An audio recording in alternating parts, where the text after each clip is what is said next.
Izithombe ezovela lapha ezabaprofethi basezweni lakithi abamnyama. Iyayikhetha igumgedlela inkosi enkulu uNyazuluzu phakade amen.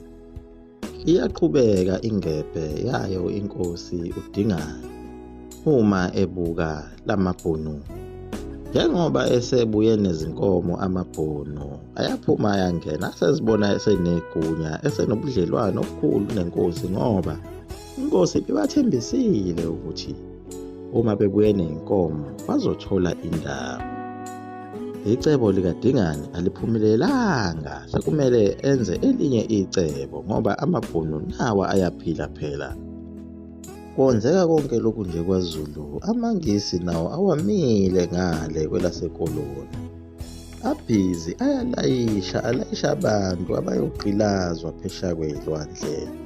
Abanye abayogqilazwa nangocansi imbala, njengoba sazi ukuthi bakwazi ukuthi bethathe nalo mame lo owakuthiwa uSarah Baartman beyomnyukubeza, beyomhlukumeza, bemenze ebe umbukiso emazweni abo aphesheya kwezilwandle. Ekufikeni kwawo lamaNgisi asefike nanezimishini, abhizi ayakha athatha abantu abafaka ezindlini zamasonto, asebabulele abanye abalayisha emkhunjini. Akhanda isizwe sawo esisha kodwa esikhanda ngesizwe sabo abantu abansundu. Lena kwase kuyingxenye yesibili yamaNgisi ukufika lapha, ngoba ikhona ingxenye yokuqala le eyokuthiwa o-J.S. King yayihamba nalelo qembu. Asazi noma yena u-J.S. King lona wayethembise ukuthi uyoqeqesha amabutho kuye yini lo owamema lamaNgisi asefika ngolaka olukhulu kangaka. Impela liyamsola igumgedlela ngoba uyena owayehamba ehlola lonke leli lizwe. Ngesikhathi amaNgisi esefika nalezi mishini, lokho kwamcasula kakhulu uNkulunkulu ngoba wayesebona ukuthi lesi sizwe sakhe asithukuse lapha ezansi ne-Afrika sesizobonakala emqondweni waso, sifundiswe inkolo engekho, sisuke kwinkolo yakhe uJehova yasemandulo. Simthola uJehova sengathi usesenkingeni manje ngoba ngapha emampondweni abelungu sebebhilite kakhulu. Nangapha emazweni akwaZulu abantu sebephumile emthethweni wakhe, kuchitheka igazi elingenamkhawulo. Ngokuhamba kwelengelosi ekuthiwa yiLembe izinto zasey'moshakele kakhulu. Ilapho-ke uNkulunkulu onguJehova aqala khona emampondweni ukuthumela abaprofethi bakhe ababesuka ezulwini. Esisazochaza ngabo. Ngapha kwaZulu sithola isizwe samabhunu sijabula kakhulu ngokunqoba kwaso inkosi uSigonyela nokuthi sizothola indawo enkosini uDingane.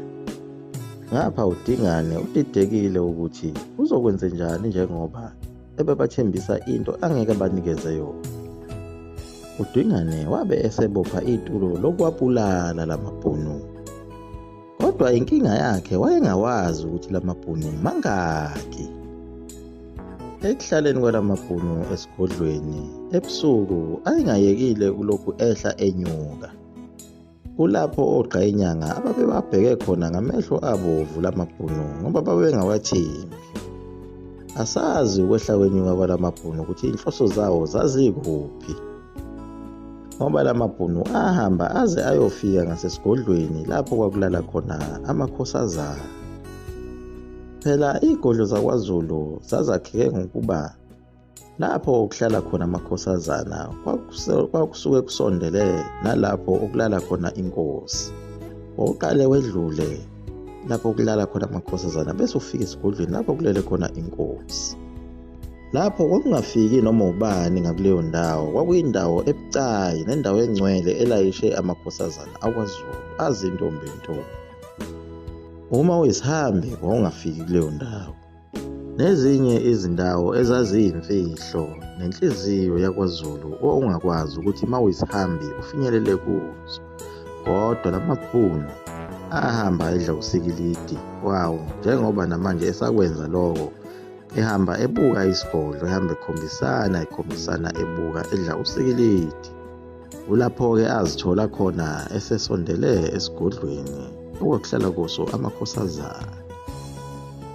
Ngokusa kwangakusasa oGqayinyanga bahamba bayoyibika le ndaba enkosini ukuthi laba abangani bakho abangamabhunu, abangani bakho abasha, bagcaluza yonke indawo ebusuku lapha, asazi ukuthi yini abasuke beyihlola.